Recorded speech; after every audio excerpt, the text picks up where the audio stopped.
Good morning, crypto Twitter is missing crypto, spreading crypto with doctors showing its benefits to my generation. Shout out to all my people, Gen Z needs to be included. It's really that simple. We are savage, amazed, boss, zesty, making money at the same time, spread peace. I feel empty if you don't include Gen Z. About to change the world, so y'all better get ready. Missing crypto, I'm never backing down. I got a wax account, you should check it out. So many NFTs, I think I lost count, and I'm only getting started. Yeah, I'm barely off the ground. Missing crypto, you cannot stop me. My hands are made from diamonds, your hands fall like origami. Never be the boss of me. Bitcoin's all I need. When I say I'm zesty, that's just me talking honestly. Crypto and yum bomb marketplace. I wanna see the more, we gotta go through cyberspace. Leave this world without a trace. They pay for a different day, cause we partners in the cryptos didn't stay.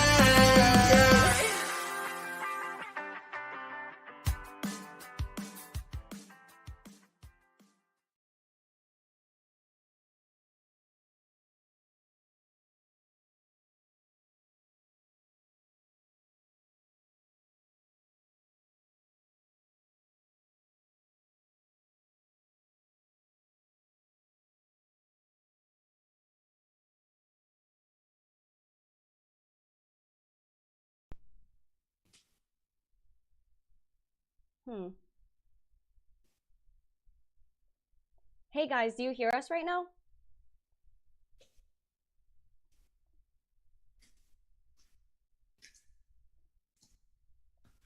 Okay, awesome. I think we're okay now. Sorry for that, guys. Welcome back to the Miss Teen Crypto Show. How is everybody doing? I hope everybody's feeling extra zesty today. This is a very special podcast, bringing in all the zest today. But before we jump in, I really want to say a great thank you to two amazing sponsors of the Miss Teen Crypto Show. First being Wax Blockchain. Wax Blockchain is making so many moves lately, over 23 million plus daily transactions. I don't know about you, but that is quite a lot. If you want to check them out, visit this website that I just put in the live chat, also in the description. I will be dropping free NFTs throughout the show as usual, and if you want to jump in on that, create a wallet on wallet.wax.io to get started. Super easy. Then we have the second sponsor of the Miss Teen Crypto Show. That is also a great marketplace and a great spot for creators to start making NFTs on the Wax blockchain. This is neftyblocks.com. Link is in the live chat, also in the description. I actually have a live drop on neftyblocks.com right now that you guys could check out. If you claim both NFTs by 10 p.m. tonight, I will give you a third one straight to your wallet, no work required. Just own both NFTs. If you want to earn a free NFT throughout the show, then here's your place. If you guys see that QR code on the bottom right corner of your screen, it will take you to an NFT. The first person to claim it will win it. And what's better than winning free NFTs? I see currently on YouTube we have 23 likes. If we hit 35, another free NFT is coming through the pipeline. But let's jump in. Let's get started. Shout out to the community for being here. JMac, Bitcoiner, Infinity Syndicate, Matt, Emma, Randy, Barrow Hill from Twitch, Bitcoiner, Litecoin God. I love to see the Litecoiners. JMac, Casper, Mark, Crazy Crypto Guy. There, Joe First, Master at BTC, LTC, Trade Intuition. Wow, so many great people. Thank you guys for being here. If you're new to the channel, welcome to the show. Subscribe. If you subscribe right now, you will pop up right up there. And make sure to drop a like. Thank you. And now let's jump into today's guest, Charlie Lee. Hi, how are you? Hey Randy, I'm doing well. I'm so happy to have you on the show. I'm honored to have you. You are an amazing person. What you've done for this space is uncanny. Creating Litecoin, directing the Litecoin Foundation. I really thank you for taking the time out to be here today. I know you're very busy. Yeah, thank you. I really want to jump into your life and, kind of discuss your childhood almost. I want to kind of go farther in your life than most of my normal guests because you're just so interesting and what you've done is so amazing. So do you mind telling us a little bit about your childhood, maybe where you grew up? Sure, I guess. You're trying to dox me, huh? Oh no, you don't have to I'm just kidding. I'm just kidding. Yeah, I actually grew up in the Ivory Coast. Not many people know that. So I was born in the Ivory Coast, and I grew up there. Spent my first 13 years in Ivory Coast, Wow. and then I went to boarding school in New Jersey, the Boarding Lawrenceville School. Yeah, Wow. yeah. I went there as an eighth grader, and then after that, I went to MIT. Oh, so you went there for junior high, high school, and then you went to MIT for college. Yep. What was your major? I majored in computer science, electrical engineering, so CS. Yep, CSEE. Wow. And as like a teenage young adult Charlie, what were you up to? What were your favorite things to do, favorite games to play? Just like, I mean, I like playing video games, watching sports. Um, Favorite games to play would be, I guess I got first introduced to video games via Sierra games. So we're talking about like King's Quest, Space Quest. Those like point and click adventure games were my favorite games back then. And Wow. also Lucas Arts, like Secret of Monkey Island, stuff like that. And what intrigued you about all of these video games? Was it like leveling up? Was it, that you're in a digital space?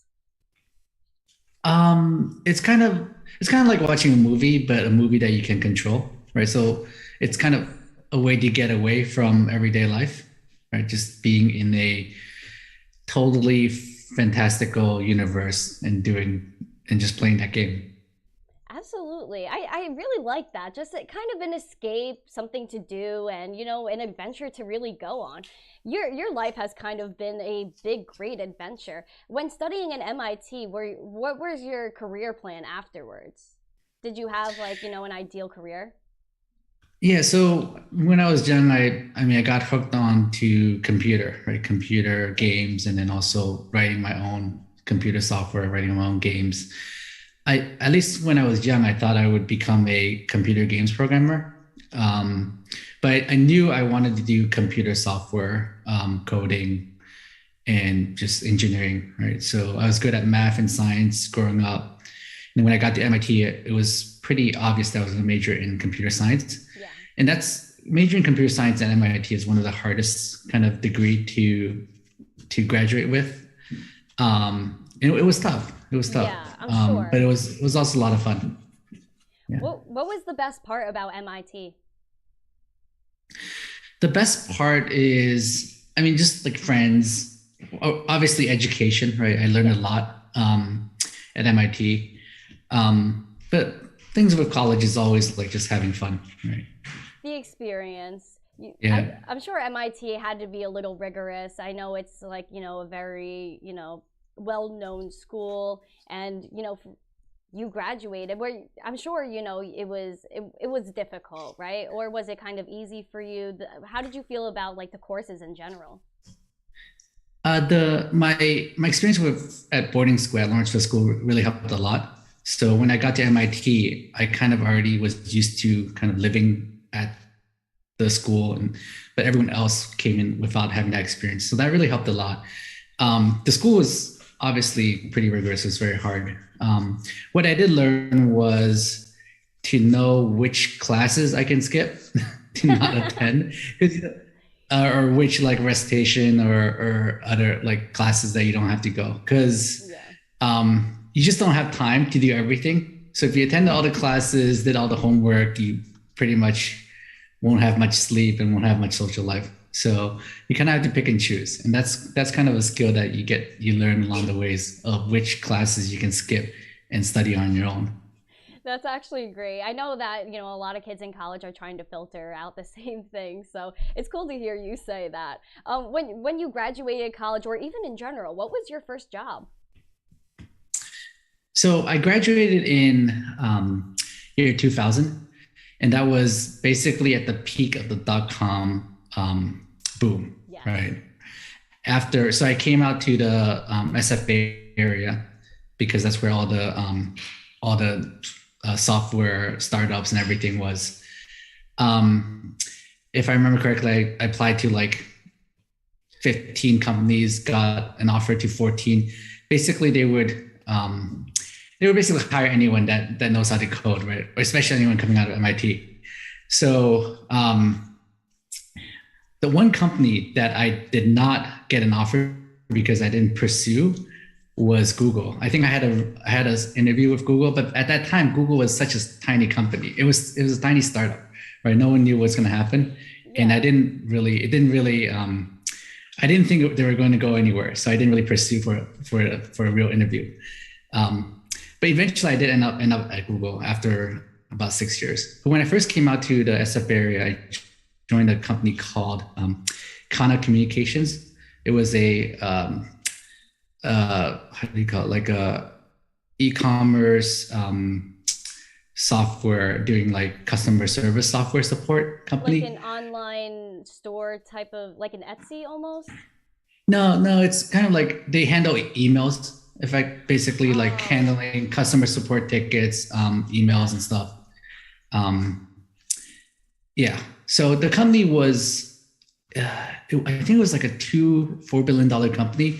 It was pretty successful because of the dot-com boom, but they crashed pretty hard. Like after joining them the next year, they basically went out of business because of dot-com bust. Well, it wasn't like 1 year. It was like a few years. I was with them for a few years, but the company just couldn't survive the dot-com bust.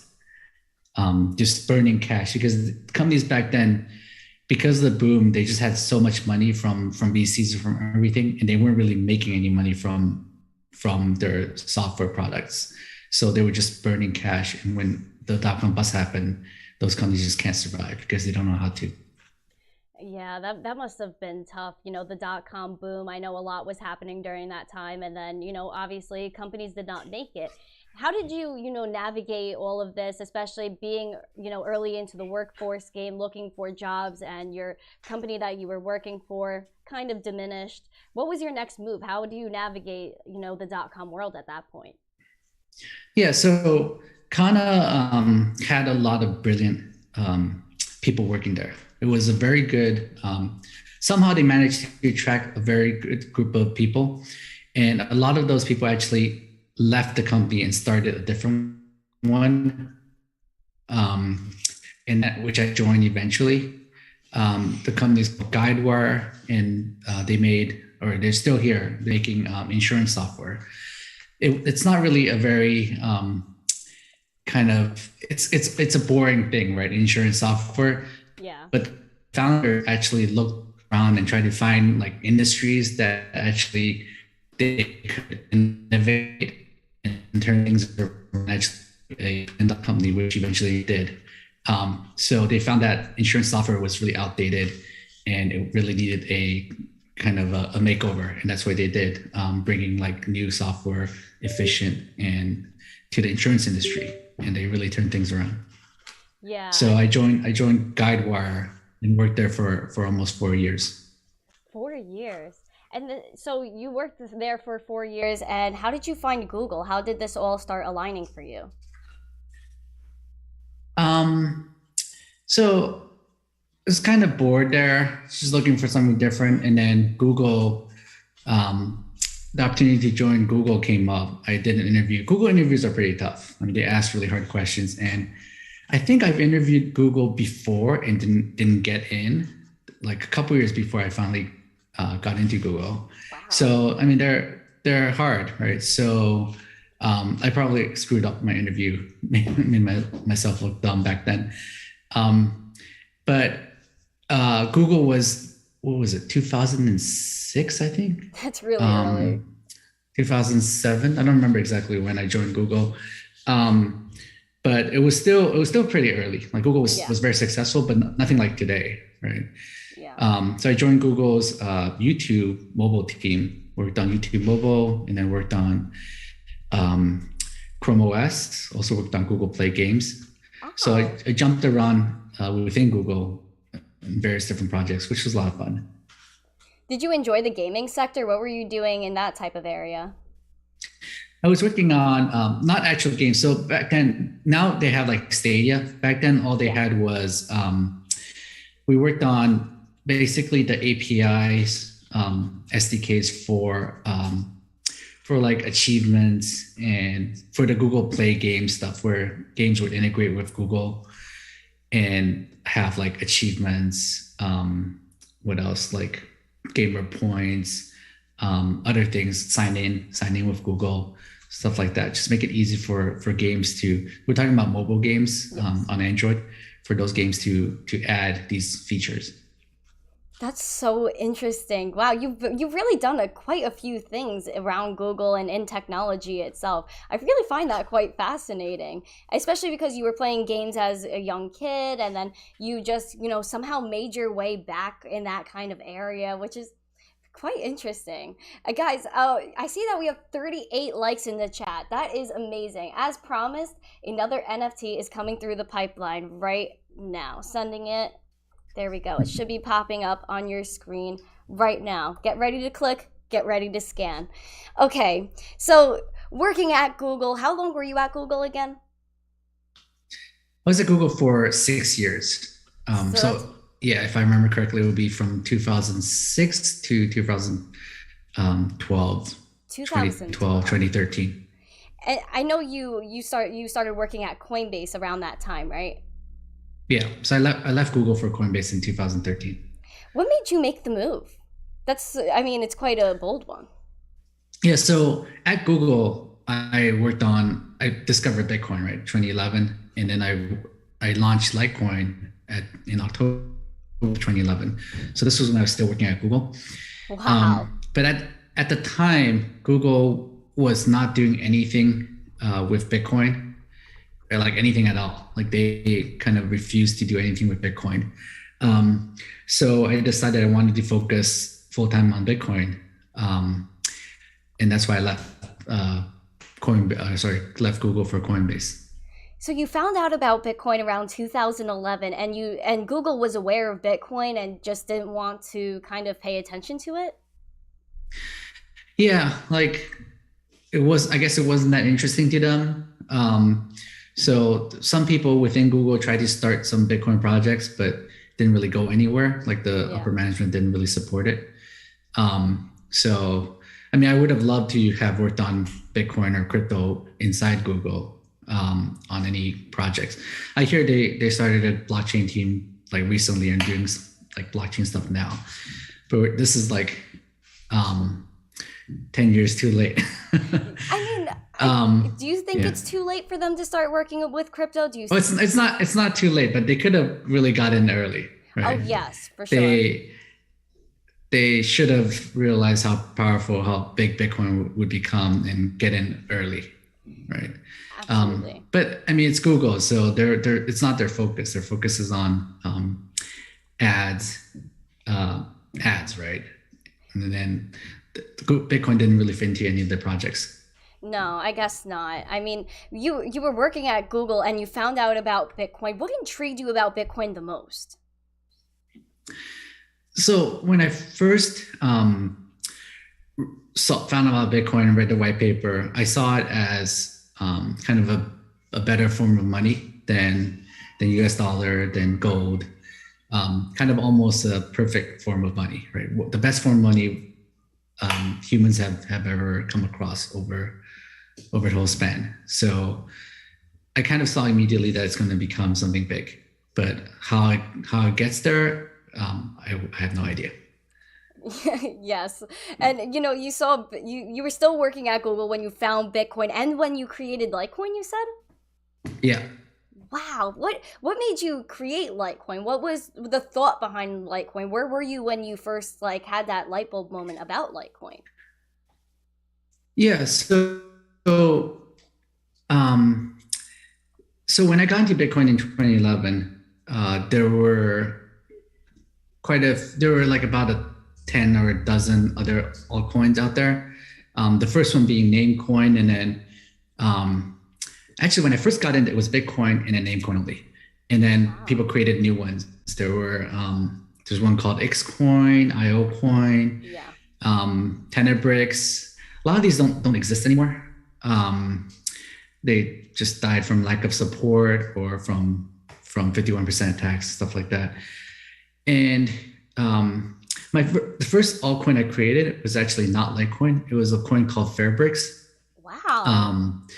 It was there's a coin called Tenebricks, which uses script mining, which Litecoin uses. Yes. The problem with Tenebricks is that there's a huge a pre-mine of 7 million coins.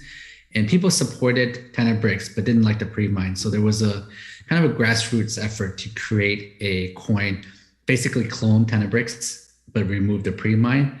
And that's what Fairbricks is. And back then, they were looking for a developer that can actually help them do this. And I volunteered because not many people really understood the Bitcoin code, right? It's complicated. Yeah. So I volunteered to do the tech side of things. We launched Fairbricks. It kind of, it didn't succeed. There was a bug in the code we cloned that caused it to kind of the block rewards were not minted correctly. There were some blocks with 0 rewards. Basically, it was just there's a hiccup, and then people we wanted to relaunch it, and then the relaunch was not very successful. And then I decided that I just want to do something different, right? Yeah. Since I've already done Fairbricks, I want to do something that is just based off the Bitcoin code base, not TeneBricks' code base, and use script and other things.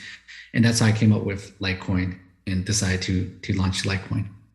How long? So it was kind of a fluke. Yeah. So how long did it take you to create Litecoin? I mean, you were in development with your other project previous. How long did it take you to create Litecoin from that time leaving that project almost? Yeah. Well, with my experience from like Fairbricks and everything, it didn't take long, right? Yeah. I was talking about like a few hours of code. Wow. Well, I mean, it's because it's basically a clone of Bitcoin with script hashing function proof of work, right? So it's not that complicated. It didn't require an MIT degree for sure. So a lot of the work was actually like everything around it, not the technical side of things, but like building it, launching it in a fair manner, building the community, supporting it.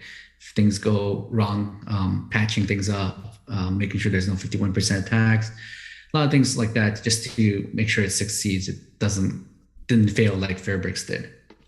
Yes, and Litecoin has also been has no downtime for the 10 years it has been in existence, and this is something that's very important and not something that a lot of coins can say. Is this due to script, and how did you make sure that there would be no downtime? It's mainly due to the fact that Litecoin didn't stray far away from Bitcoin.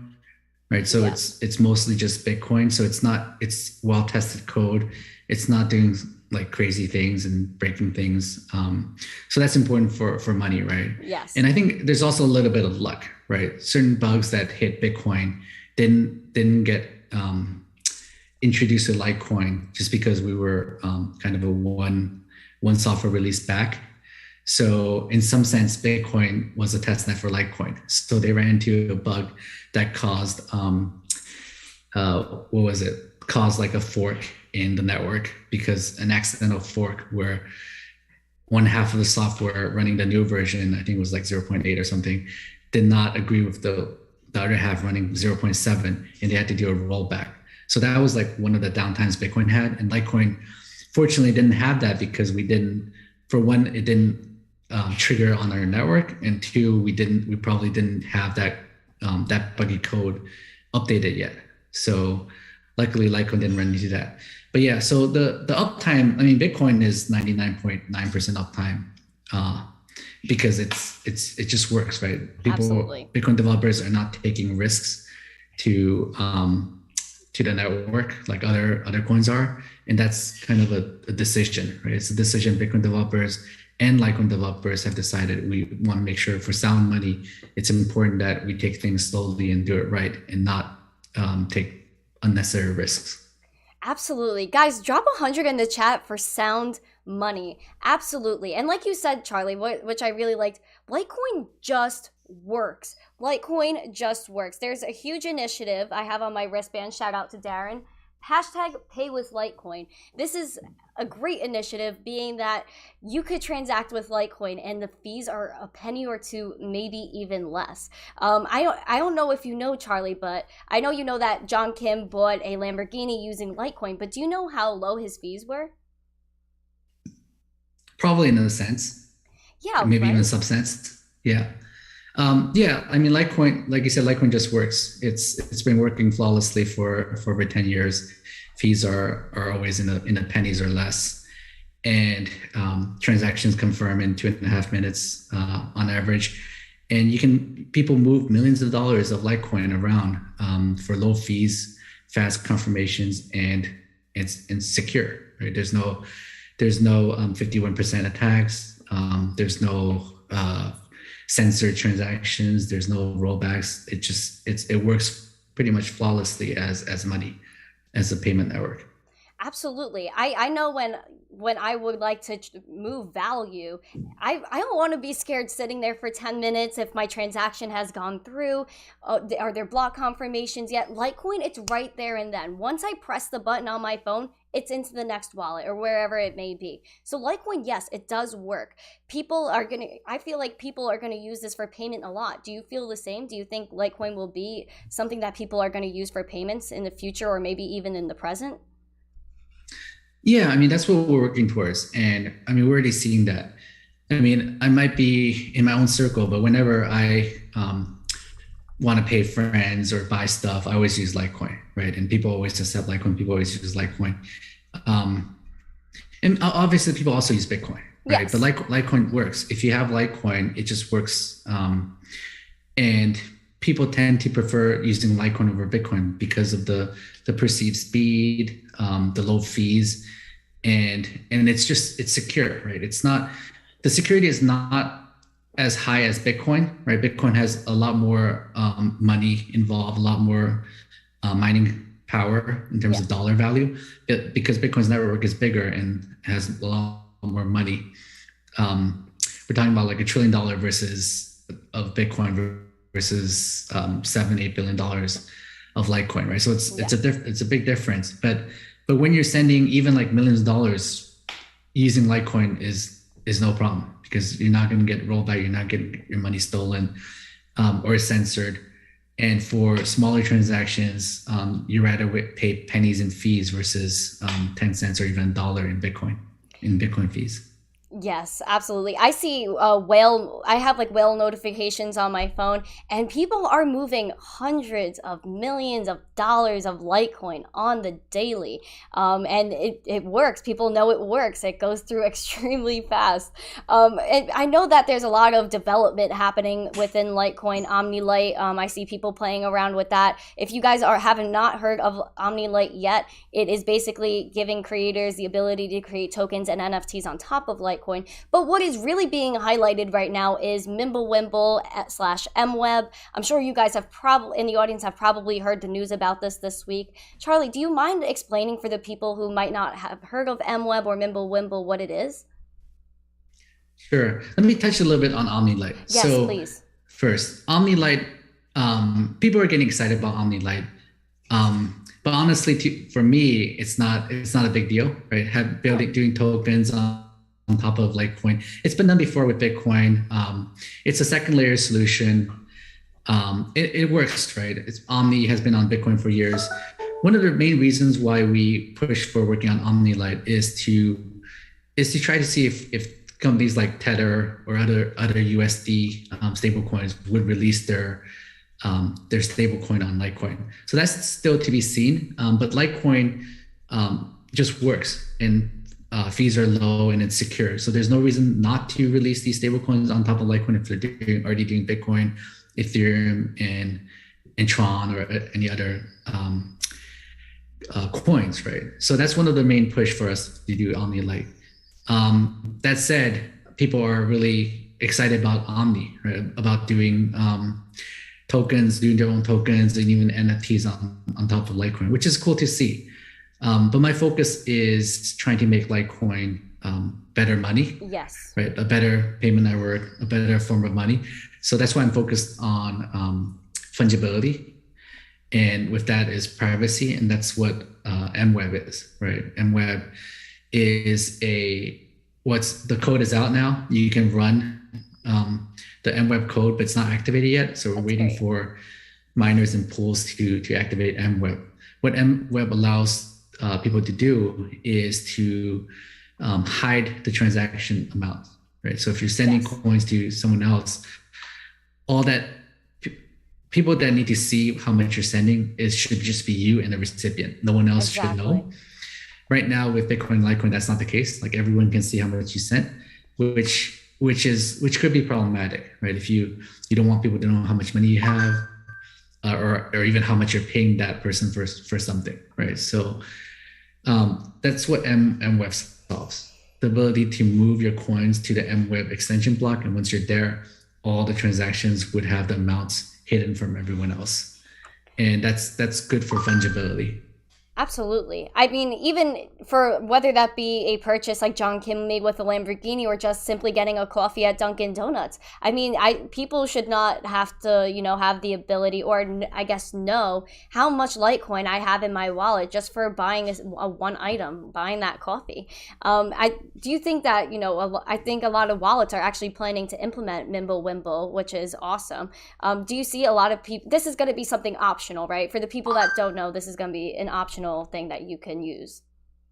Yep, it's opt-in. So even if you're running a node, it's a soft fork, so you don't have to run the new node.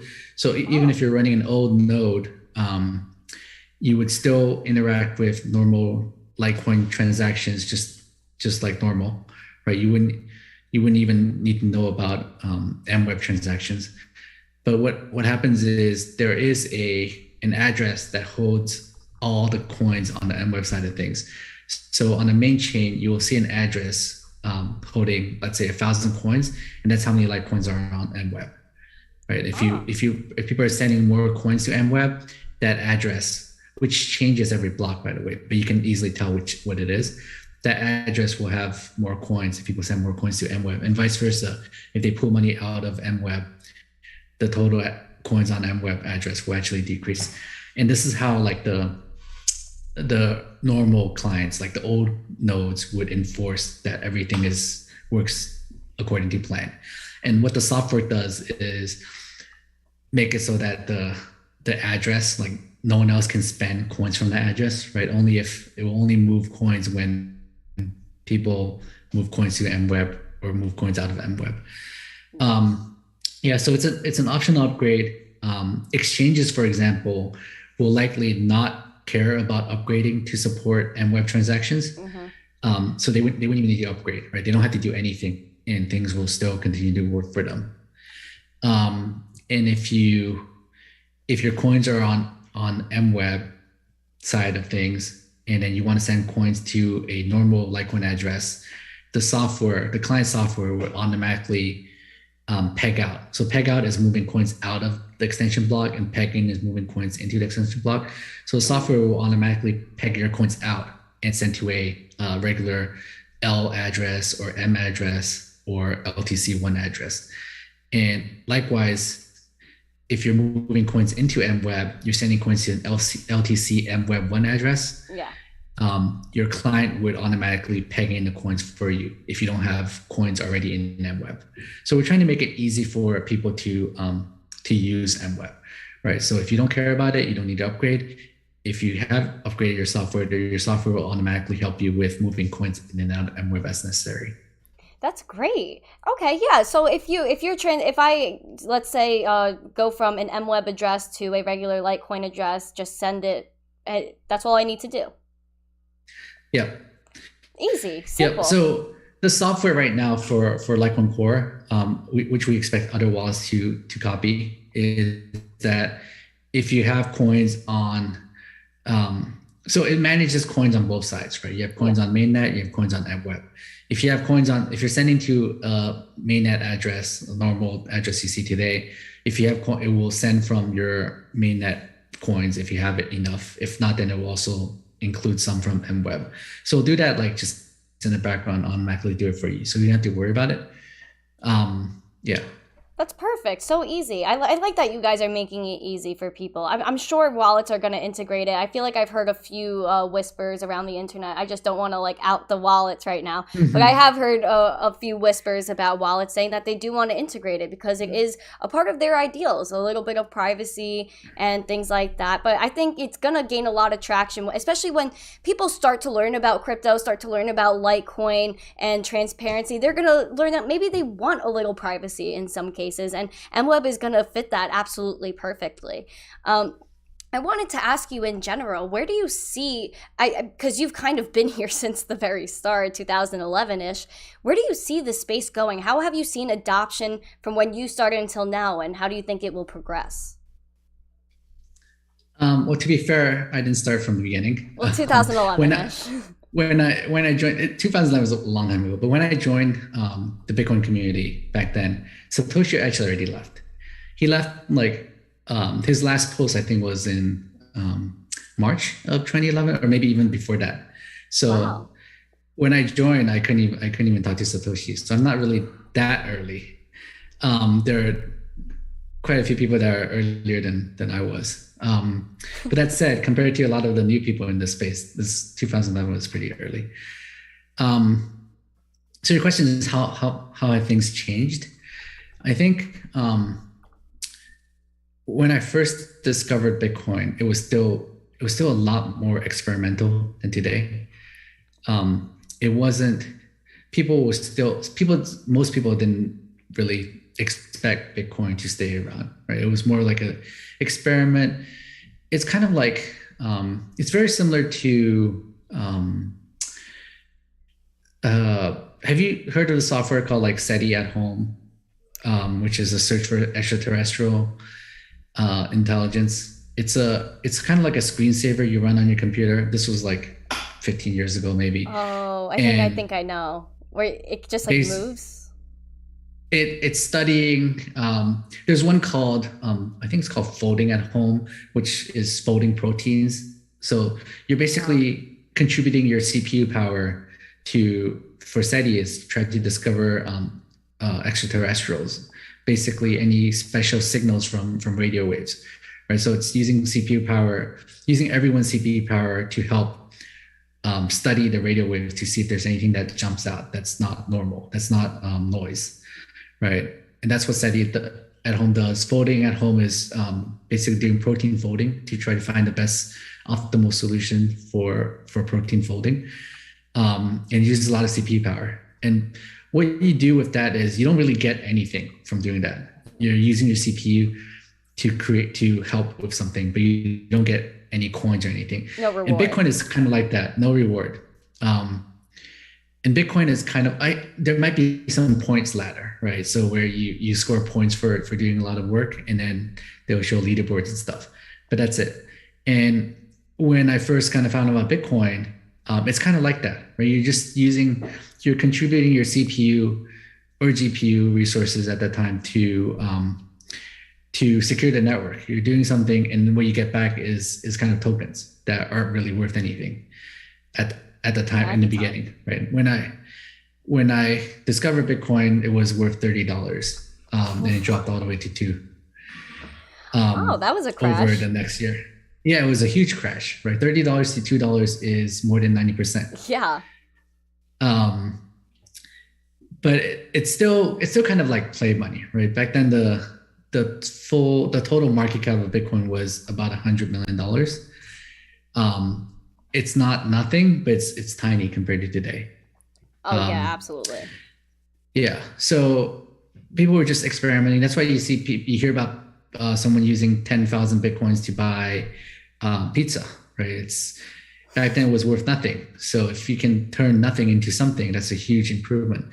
So using 10,000 Bitcoin, which was worth nothing at the time, to buy a $20, $40 pizza was a huge breakthrough for that person. He thought he created money out of thin air, which he did, right? Using mining with his computer. So that was like the environment back then. Also, there's no Twitter, there's no Reddit. I think Reddit just started. Everyone was on the Bitcoin talk forums, initially was talk.bitcoin.org, and then they moved to bitcointalk.org because they want to kind of separate the forum from the bitcoin.org site. Yes. But back then, everything related to Bitcoin was on there, right? Everybody was on there, all the topics, including mining, altcoins, investing. That's where like hodl came from. There was the crash. I think it might have been the $32 crash, or it might be the next one. But during the crash, he was like, screw this, I'm not going to trade anymore because every time I trade, I lose money. So I'm just going to hold. And he spelled it wrong. Yes. And that was how hodl came about. He spelled it HODL. And then afterwards, he's like, I'm not going to edit my post to change it because it's history, right? It's funny. That's how that came about. He was basically saying he's not going to trade it. He's not going to sell it at low. He's just going to hodl it and see what happens. Wow. HODL originating in the Reddit forums. That's great. It wasn't Reddit. It was the Bitcoin forum. Yeah, bitcointalk.org. That's so funny. The crazy thing about back then is you can pretty much follow and read everything about Bitcoin going on at the time, because everything was on the forums, and if you spend like 4 hours a day reading the forums, you would like know about everything going on, all the Ponzi schemes, all the altcoins, all the scams, everything, all the mining stuff, everything related to Bitcoin was on the forums. There's no way you can do that today to follow everything related to crypto. Yeah, it's pretty difficult. Yeah.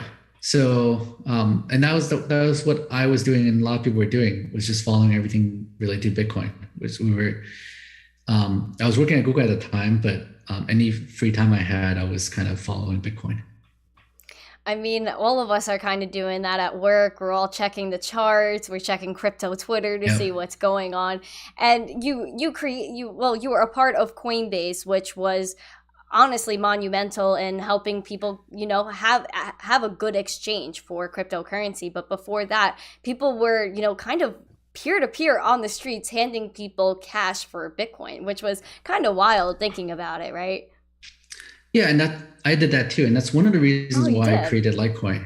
I was buying Bitcoin from people. So back then there was like one big exchange, which was Mt. Gox, and to buy coins from Mt. Gox, you had to send a wire to a bank in Japan, or use a payment processor that's very shady, and it was hard. So I did some buying with just meeting up. So local Bitcoin, just meeting up a random person, a stranger.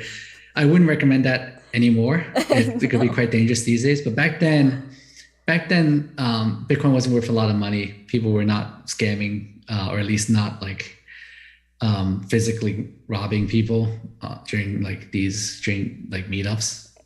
Wild. So I've met people at Starbucks or McDonald's, and sent them Bitcoin, and give them cash, and they send me Bitcoins, right? And because Bitcoin is relatively slow compared to Litecoin, it takes on average 10 minutes to mine a block. And sometimes because of the randomness of the network, the hashing network, it could take up to an hour. And when that happens, I'm just sitting there in front of the stranger, waiting for his transactions to confirm, and wondering if he's trying to scam me or not, right? And that could get quite dicey. Quite weird. Yeah. So I realized that like the 10-minute block time is conservative, right? Bitcoin would still be okay with a shorter block times, but Satoshi was quite conservative, and he wasn't optimizing for kind of a person-to-person transaction like this. For the most part, sending unconfirmed transaction is fine, but if you're buying a decent amount of coins, we're talking about like a few $100 or $1,000 worth of coins, then you're kind of more concerned you want one confirmation, and that's why like Litecoin with 2.5-minute confirmation really made it a lot safer, a lot faster, a lot more convenient when you're doing these kind of transactions, and that's one of the reasons why I created Litecoin, was to just make it a little bit faster, at least perception wise. and at least first confirmation, which is very important. Oh, absolutely. I mean, like I said, going to get a cup of coffee, Litecoin is perfect because once they scan my phone I scan their QR code, it's like this. The confirmation's done, Yep. it's already sent, they have it already, and I could walk out and sip my coffee and be on my way. But with Bitcoin, it would take a little longer. So I definitely see where you were coming from with the block times and faster transactions. I guess to close it out, do you see a Litecoin summit in the future? That was also something that just popped in my head. Do you see a Litecoin summit happening in the future? It would be great. Yeah, for sure. I mean, we wanted to do the Litecoin summit the past 2 years, and just due to COVID, we had to cancel one, and we were preparing for last year, and just last minute, was it Omicron or Delta? Basically, something always comes up and makes it really hard for us to do a summit or an in-person event. I love to do another Litecoin summit, and we will when things cool down a bit. You can count on that. Yeah. So one of the things the foundation does every year is we try to hold like a Litecoin summit, right? A place where Litecoin fans can get together, celebrate Litecoin, and have people talk about what's going on with Litecoin, what's next, what are new and cool projects coming up. And we definitely miss that. Virtually is not the same. So. Yeah, I definitely understand. An in-person Litecoin summit, I think the last one was 2019, if I'm correct, right? 2019 was the last Litecoin summit. I wish I was in crypto then. I really would have loved to come and see everybody. I know you guys always have a great event. I've heard great, astonishing reviews, always good stuff going on at the Litecoin summit. Guys, I actually put out a Litecoin video earlier today on what is Litecoin. So if you guys are new to Litecoin in general, I hope this video helped. Charlie Lee, obviously the creator, a whole icon over here. So if you guys want to check out that video, I posted the Twitter link to that. And in the description of the video, you can find the link to the Litecoin Foundation Twitter, litecoin.org, if you want to find out more. Another random question that popped in my head, Charlie, that I'm very curious about. Are you on the West Coast? I think. I am. So what are your thoughts on In-N-Out Burger? Is that something you like? Yeah. It's a pretty random question, but In-N-Out Burger is great. Yeah, we have them here in the SF area. Yeah, it's one of the better burger joints. You think so? Like, what do you think is the best fast food? The best fast food? Yes. It would be a tie for me between In-N-Out and Chick-fil-A. Ooh. I think both of those are great. Those are my faves. That's amazing. But they're like the better version of McDonald's and KFC. I can agree with that 100%. If you guys agree with Charlie Lee that In-N-Out is the best, smash that like button because In-N-Out is the best. What's your go-to order at In-N-Out? Double double.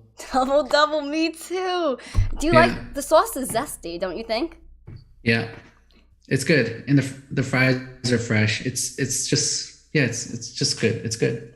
Not very healthy for you, but it's good. Just like Litecoin works. In-N-Out is just good. You know that's a guarantee. Every time you go, you're going to be happy with your In-N-Out, and every time you do a transaction, you're going to be very happy with Litecoin because it's so fast and so cheap, which we love. Charlie, thank you so much for coming today. Is there any last words that you would like to share with the audience, whether that be about crypto, about life? Speak from the heart.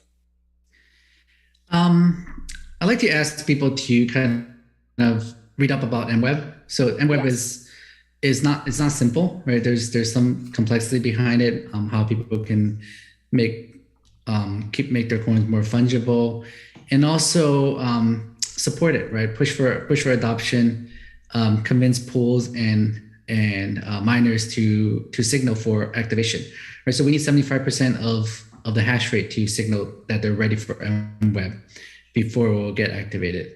So we need a push. It's kind of like you have to vote, right? You have to convince your miners and pools to vote for MWeb. So that would require like a grassroots community effort to help make that happen. And I can only do so much, right? I'm going on your show, going on everyone's show just to talk about MWeb to get it out there. But it will really require people to actually get off their butt and help push for adoption. help get the word out there, help push for MWeb activation. And then eventually, once it's activated, you have to help convince wallets to support it. Right. Yes. So it's not just a flip of the switch for wallets. They would have to actually do some dev work to add MWeb support to their wallets. And it will happen over time. It might take some time, but the more people like demanding and asking their wallets to support it, the quicker it will happen. And once more and more wallets support it, then like more and more people use it, it actually gets better. Right? So the thing with privacy and fungibility is it gets better as more people use it. Absolutely. MWeb is absolutely historic. What you have done, Charlie, David Burkett, shout out to David Burkett, Loshan, a few of the devs I know from Litecoin. You guys are absolutely making history, changing the world, making that sound money.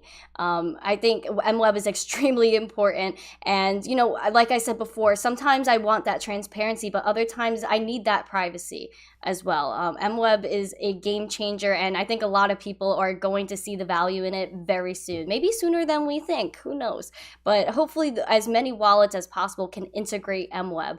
I think it will just speed adoption further in terms of cryptocurrency in general, you know, having that transparency, having that privacy.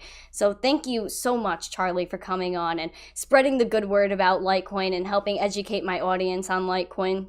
I very much appreciate it. Shout out to the chat for being here. Ken Bozak, who has a Litecoin tattoo. Absolutely epic.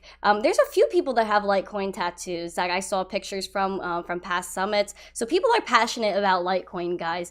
Shout out to Danny, I see in the chat, Bitcoiner, Indigo, 2F'er, Randy, Tech, Fedcoin, Paul McNeil. What's up, Paul McNeil? Tech Reloaded, Nirvana, Ken's Log, Danny, Crazy Crypto Guy. Oh my gosh, Master BTC LTC. Everybody, thank you so much. The funny thing about Litecoin tattoo is that a few people got Litecoin tattoo of our old logo, and when we changed our logo, they were kind of upset. Oh, I think I actually heard that story. Tell it. Yeah, I mean, I think Ken Bozak has a tattoo of the old logo, the one with like the bars across, like more like a silver Litecoin. Because a few years ago, it was actually the first summit I think we announced, or a little bit after that, we announced a new logo with the bluish kind of logo, which we use right now, which is a cool, simple logo. But I have the one you're wearing right now, and I do like the old logo, the silver Litecoin logo. I like the look of that. The people are free to use that if they want. But then like if you got a tattoo of that logo and the new logo is different, you might get upset. I think it's great having the old logo as a tattoo before the new one came out. Just shows that you're a true OG and you're a true Litecoiner. I think it's great. I know. Yeah. I think Ken Bozak told me about that. We were having a discussion about it one day, and he was like, you know, I got my tattoo, and then the next day, Charlie tells me he's changing the logo. So I thought that was hilarious. It's honestly an iconic tattoo. I am a fan of the old logo as well, but the new one is quite zesty. I gotta say, you know, the blue. I'm a fan of blue. It's my favorite color. You know, if you guys are watching, you see the background of the podcast is blue. But I really love Litecoin. I'm a huge fan, and I think it's extremely undervalued. A lot of people are going to venture into Litecoin before they know it, if they haven't already, considering that it is listed everywhere. Mostly everywhere that you see Bitcoin, Litecoin is right there with it. So again, thank you so much, Charlie. You're an absolute icon. I'm honored to have had you on the show today. Thank you to everybody in the chat who has shown up, hung out, and is dropping likes and subscribing and sharing out this live stream. Keep your post notifications on, guys, because I have another show coming Thursday, and it's going to be zesty as usual. Thank you guys so much for tuning in. I appreciate you all. Have an absolutely great day. And as always, please don't forget, pause, guys. Do not forget to stay zesty. Peace. Good morning, crypto Twitter is missing crypto, spreading crypto with doctors showing its benefits to my generation. Shout out to all my people, Gen Z needs to be included. It's really that simple. We are savage, amazed, both zesty, making money at the same time, spread peace. I feel empty if you don't include Gen Z. Better change the world, so y'all better get ready. Missing crypto, I'm never backing down. I got a wax account. So many NFTs, I think I lost count.